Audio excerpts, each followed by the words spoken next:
Hello Steemits, Crypto G here, coming at you with another tutorial.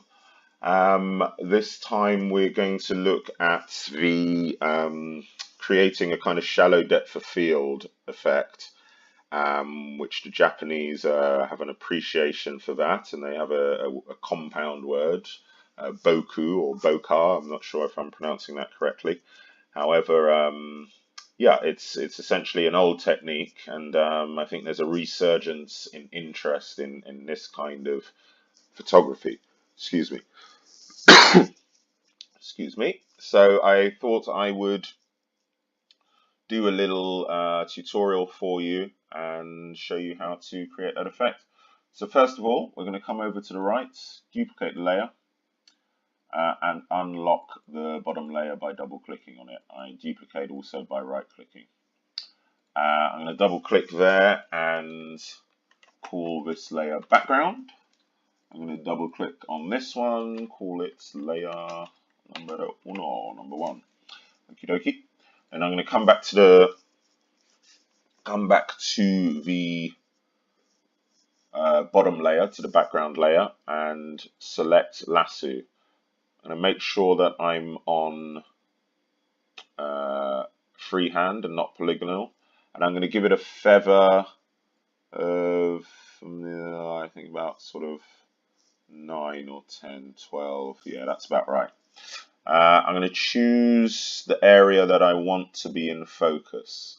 So in my case, I know Bokeh it tends to be about the edges of the photo, doesn't it? So I'm going to kind of say that, you know, everything from sort of there outwards I want to be out of focus. So I'm going to come up. I'm going to go, I'd say even just the top of his head, because that kind of goes to the back. I'm going to say that starts to go out of focus. Oops. There. And coming up to around here. Here, yeah. Coming up there as it goes to the back of his shoulder, that's going to go out of focus. And I'm going to loop it all up and let go there. There we go. Right, so that, yeah, that's okay. I'll take that. Right, now we're going to go up to layer 1. We're going to right click. And I know you guys can't, for some reason, you can't see my my menu when I right click, but when you right click over a layer, you'll see a load of options, and one of them is add layer mask near the bottom. That simply masks the section that you haven't drawn around and just leaves that shining through. Right, so now we're going to go down to the background layer so that we're working on that, and we're going to come up to the filters, and we're going to go Gaussian or Gaussian blur, and there we go. We've got a little bit of a blur there. We can up that.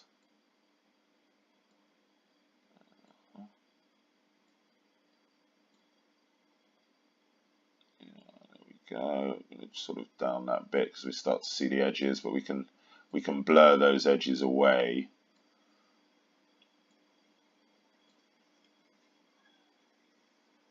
So yeah, so we can see that we've kind of blurred away.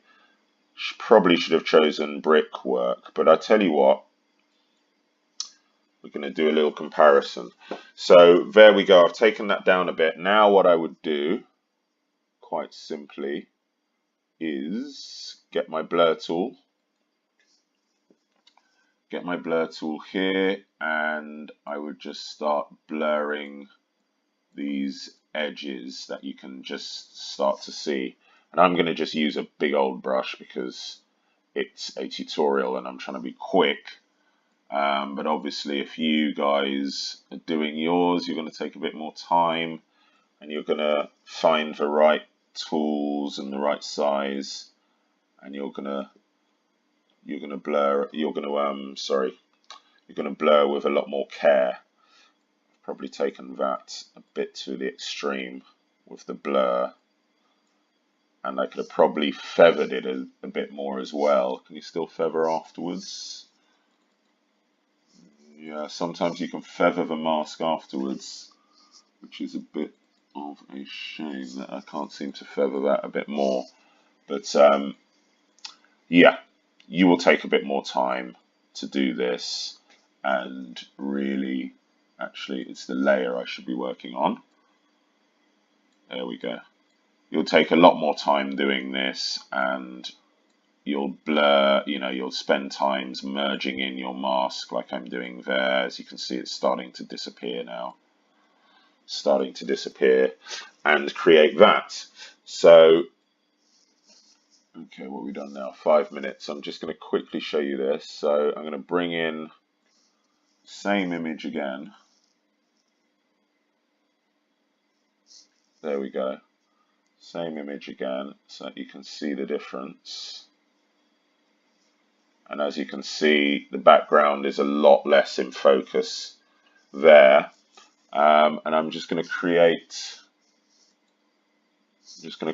a mask around this one to show you an even sort of more radical thing you could do, which let's say this kind of area, because the balloon, this bit of the balloon would be the closest bit to the lens.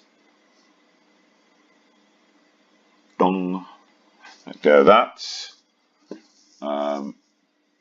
Doesn't matter if you don't do it first. Unlock, duplicate layer. I'm not going to bother naming it because I want to be quick. I'm going to add a layer mask. And come down to the bottom. I'm going to go to filter, add my Gaussian blur.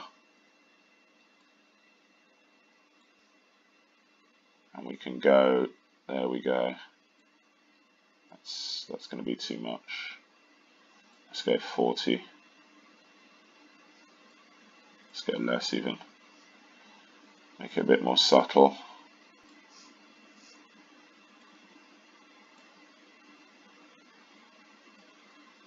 There we go.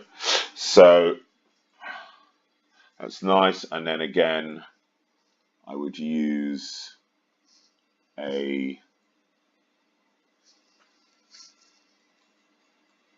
blur tool to just blur those edges out from the outside in on the background, and then from the inside out on the layer, or just spotting around, but mainly I think from the back inside out. And I would just keep going around there. As you see, that's sort of gone now. I would keep going around there until we got rid of that obvious kind of circle. And there we go. There's your kind of shallow depth of field. Obviously, choose your images wisely. Probably this wasn't the best image to use, but I thought it was good because it had high depth of field to begin with. And, we've kind of taken that down, even to the point, in the reflection of the balloon, So yeah, let me know if you enjoyed that, Steam it. Let me know below and what you want to see in the future. Okay, thank you very much, and bye-bye.